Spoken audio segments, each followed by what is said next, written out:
360で鈴鹿サーキットを走ります。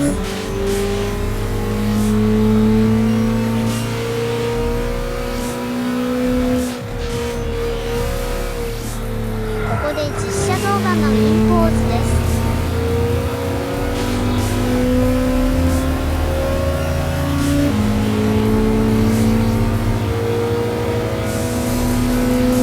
ファーストラップに入ります。ここで5速に入ります。ハイビヤードの5速のおかげで車速が伸びます。第1コーナー手前で 130km、 4速にシフトダウンです。適切なギア比のおかげでパワーバンドをキープしてコーナーをクリアします。実車の N360 は4速のみですが、ホンダ Z360GS の5速ミッションに変更。これにエンジンとミッションとの間のプライマリスプロケットを変更してハイビヤード化しました。単純に5速の車速が伸びるだけではなく、4速と3速がクロス気味になり、街中でも乗りやすくなります。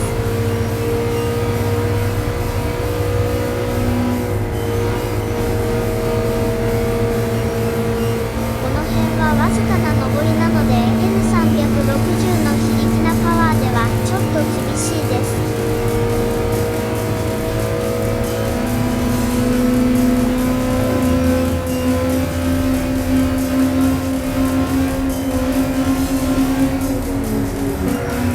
デグナーカーブの手前から減速です。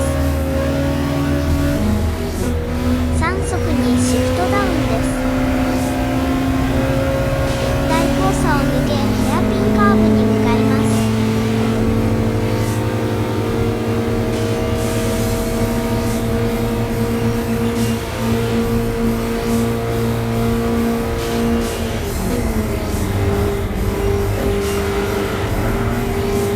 ヘアピンカーブを抜けて 200R に向かいます。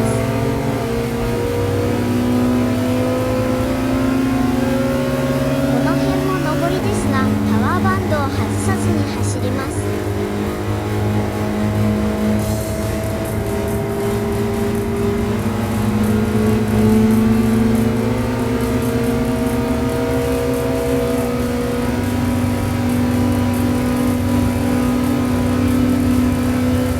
スプーンカーブに向かいます。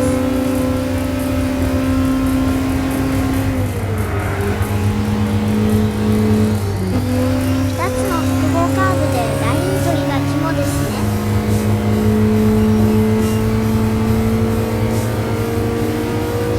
130R 向けての最も厳しい上りに入ります。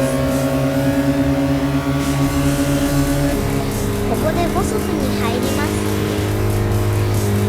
じわじわと車速が伸びますが、100km オーバーが限界のようですね。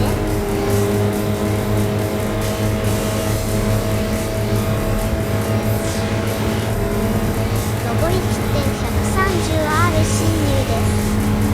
アクセルはほぼ全開です。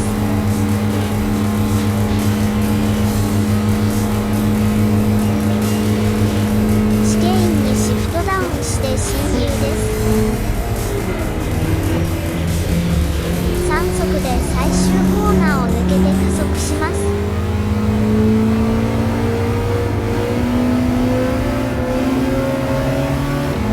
メインストレートを全開で加速します。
がオーバーテイク。FF の N ならと強引に切り込みますが、アクセルオフでトリックイン。なすすべもなくグラベルに突入し、ガードレールと熱いキス。楽しんでいただけたでしょうか。チャンネル登録もお願いします。ちなみに当然無傷というわけにはいきません。